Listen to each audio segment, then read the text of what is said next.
వ్యామోహం అంటే ఇష్టాన్ని, ప్రేమని వీటన్నిటిని మించి దేని మీదైనా మనకి మక్కువ, కోరిక ఉన్నట్లయితే దాన్ని వ్యామోహంగా మనం చెబుతూ ఉంటాం. వ్యామోహం అనేది తీవ్రమైన ఇష్టంగా కూడా పరిగణించవచ్చు. ఈ వ్యామోహం సున్నిత భావాల్ని మింగేస్తుంది అని తెలుసుకోవాలి. దేని మీదైనా మనకి ప్రేమ ఉండొచ్చు, అభిమానం ఉండొచ్చు, ఇష్టం ఉండొచ్చు. అది ఒక పరిమితి. కానీ వ్యామోహం అనేది అతిగా మనం అర్థం చేసుకోవాలి. అంటే ఇష్టానికి కానీ, అభిమానానికి కానీ, ప్రేమకు కానీ అది ఒక అతి అనే స్థితి.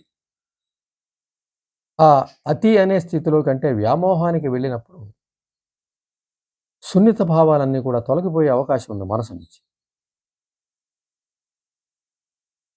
అవి కుటుంబ బంధాలను ఇబ్బంది పెట్టచ్చు, సామాజిక సంబంధాలను ఇబ్బంది పెట్టచ్చు, వ్యక్తిని అనేక విషయాల్ని కష్టాల పాలు చేయొచ్చు వ్యామోహం అన్నది. ఈ వ్యామోహాల్లో మనకి పుత్ర వ్యామోహం అనే మాట వినపడుతుంటుంది. పుత్రికా వ్యామోహం వింటూ ఉంటాం. అలాగే వస్తు వ్యామోహం ఉంటుంది. అలాగే ధన వ్యామోహం ఉండొచ్చు. ఈ విధంగా మనం వ్యామోహం అనేది మనం వింటూ ఉన్నాం. ఈ వ్యామోహం ఎవరికైతే ఉంటుందో వారికి సున్నిత భావాలు కొన్ని ఈ వ్యామోహం మింగేసే అవకాశం.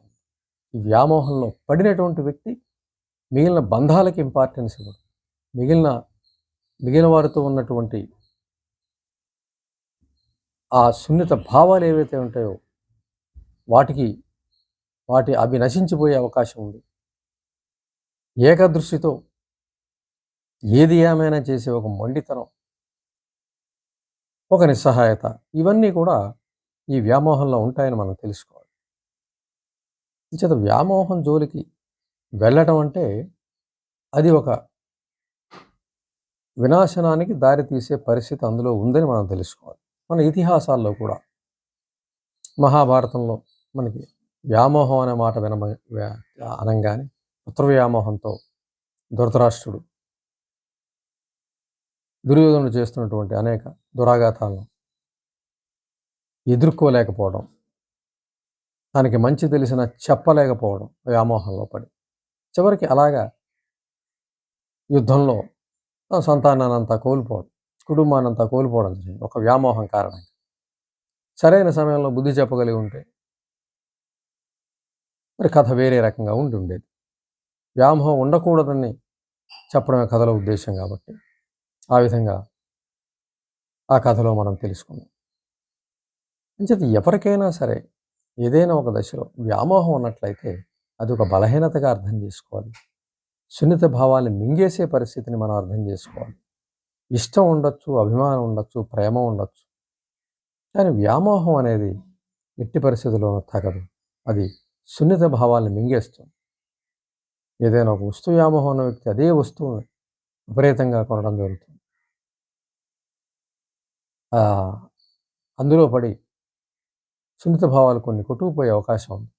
ఇతరుల బాధ పరిగణలో తీసుకునే పరిస్థితి ఉండదు. ఇతరుల ఉద్దేశాలతో అవసరం ఉండదు. ఇతరుల మానసిక భావాలతో ఏ సంబంధం ఉండదు. ఒక మొండితనం, ఒక తీవ్ర అహంకారం, వాటిల్లో పడి కొట్టుకుపోతూ ఒక నిస్సహాయ స్థితిలో కూడా వెళ్ళి ఏమీ చేయలేని పరిస్థితిలో కూడా అంగీకరించాల్సిన పరిస్థితి ఆ వ్యామోహంలో ఉంటుందనేది మనం తెలుసుకోవాలి. దేనైనా అభిమానించడం ఒక రకం, ప్రేమించడం ఒక రకం, ఇష్టపడటం ఒక రకం. కానీ అంతకు మించి అతి అనే దానికి మనం వెళ్తే, వ్యామోహానికి మనం వెళ్తే అది అనర్థము అనేది తెలుసుకోవాల్సిన అవసరం ఉంది. సున్నిత భావాలు మింగేస్తూ ఉంటాం. మన కుటుంబాల్లో కూడా తమ సంతానంలో తల్లిదండ్రులకి ఇద్దరో, ముగ్గురో, నలుగురో ఉన్నట్లయితే అందులో ఒకరి పట్ల ఈ వ్యామోహంగానే జనిస్తే రెండో వ్యక్తి బలైపోయినట్టే. ఒకరి పట్ల ఈ వ్యామోహం ఉన్నట్లయితే ఇష్టాన్ని, అభిమానాన్ని, ప్రేమని మించి ఈ అతి అనర్థదాయకమైనటువంటి అతి వ్యామోహంకి వెళ్ళినట్లయితే మిగిలిన వారి పట్ల సున్నిత భావాలు నశించిపోయి ఒక నిస్సహాయ స్థితి ఏర్పడి అవతల వ్యక్తి ఏం చేసినా భరించే స్థాయి వచ్చి తమ సంతానమే మొండివాడిగా మారే అవకాశం ఉంటుంది. తమ చేయి దాటిపోయే అవకాశం ఉంటుంది. ఏమి చేయలేని నిస్సహాయ స్థితిని ఈ వ్యామోహం కలిగిస్తుంది. వారు చెప్పినట్టు ఆడాల్సిన పరిస్థితి, మహాభారతంలో ధృతరాష్ట్రుల్లాగా ఆడాల్సిన పరిస్థితి ఏర్పడే అవకాశం.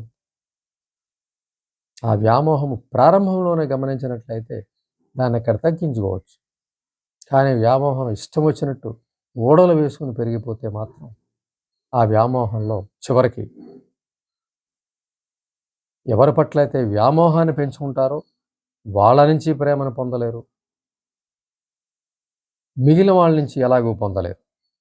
మిగిలిన వాళ్ళు కూడా దూరం పెడతారు. ఆ విధంగా చివరికి తీవ్రమైన ఒంటరితనం వచ్చే అవకాశం ఉంది. ఇటు ఒక వినాశనం, మరో పక్క ఒంటరితనం. చేత వ్యామోహం కుటుంబ బంధాలను వినాశనం చేసే అవకాశం ఉంది.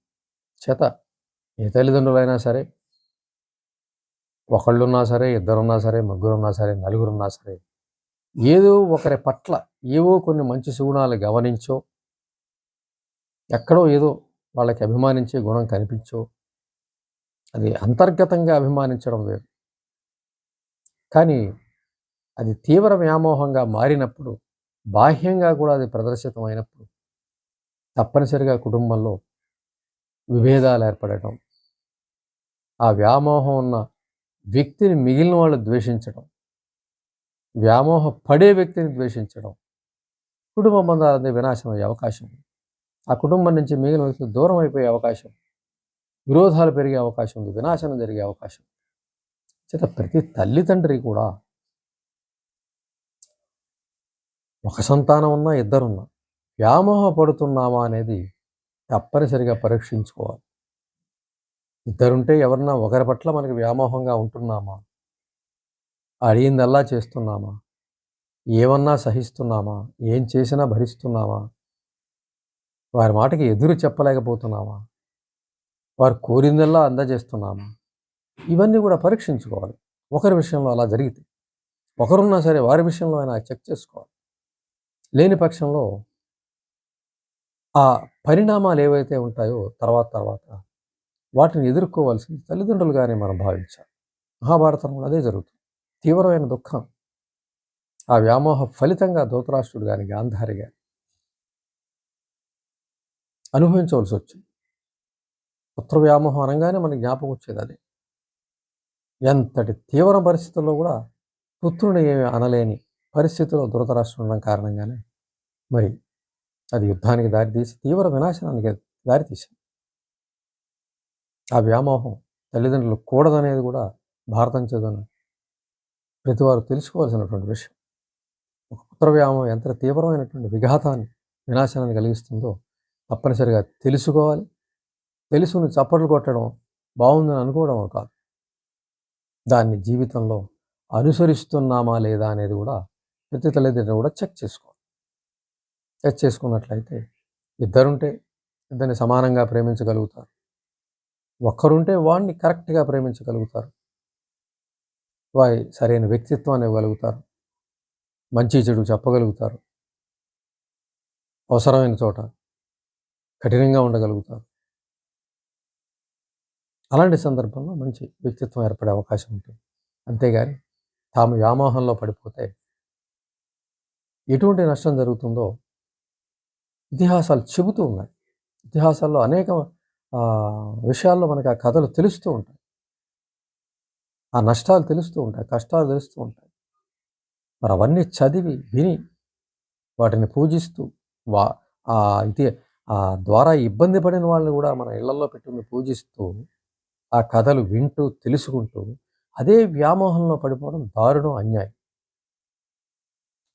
చేత ఏ తల్లిదండ్రి కూడా ఒకళ్ళున్నా, ఇద్దరున్నా, ముగ్గురున్నా, నలుగురున్నా ఎటువంటి వ్యామోహంలో పడ్డానికి వీల్లేదు. అలాగే కుటుంబ బంధాల్లో ఉండకూడదని చెప్పుకున్నాం. అలాగే స్నేహాల్లో కూడా ఓ నలుగురు స్నేహితులు ఉంటే అందులో ఎవరి పట్ల వ్యామోహాన్ని కలిగి ఉండకూడదు.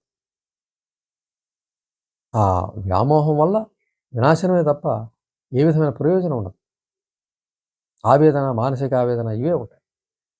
వ్యామోహం పొందినటువంటి వ్యక్తి, వ్యామోహం పడినటువంటి వ్యక్తి ఇద్దరు కూడా చివరికి వినాశనం అయ్యే పరిస్థితి తప్పదు. మిగిలిన వాళ్ళు దూరం అయిపోతారు, లేకపోతే విరోధులు కావచ్చు. ఈ పరిస్థితిని ఎదుర్కోలేని పరిస్థితి రావచ్చు. ఇన్ని రకాల అనర్థాలు జరుగుతాయి కాబట్టి వ్యామోహాన్ని దూరంగా పెట్టి తీరాలి ప్రతి వ్యక్తి కూడా. వస్తు వ్యామోహం కూడదు. ఆ వస్తు వ్యామోహంలో పడి ఎవరైనా నష్టాలు పోయిన వ్యక్తులు గమనిస్తే ఏ విషయంలోనైనా సరే ఒక హద్దు, ఒక పరిమితి అనేది గమనించుకోవాలి. వ్యామోహంలోకి వెళ్ళినట్లయితే అది వినాశనానికి దారితీస్తుంది అని తెలుసుకోవాలి. తర్వాత ఎప్పుడో తెలుసుకున్న తర్వాత దుఃఖించే పరిస్థితి వచ్చి బాధపడి వెనక్కి వెళ్ళి చేయకుండా ఉంటే బాగుండేది, ఇలా తప్పు చేశాను, నాకు తెలుసు, పురాణాలు విన్నాను, ఇతిహాసాలు విన్నాను, చరిత్రలో చూశాను, అయినా కూడా వ్యామోహంలో పడిపోయాను, తప్పు చేశాను, ఎందుకు ఆ పశ్చాత్తాపం? ఉపయోగం ఉంది?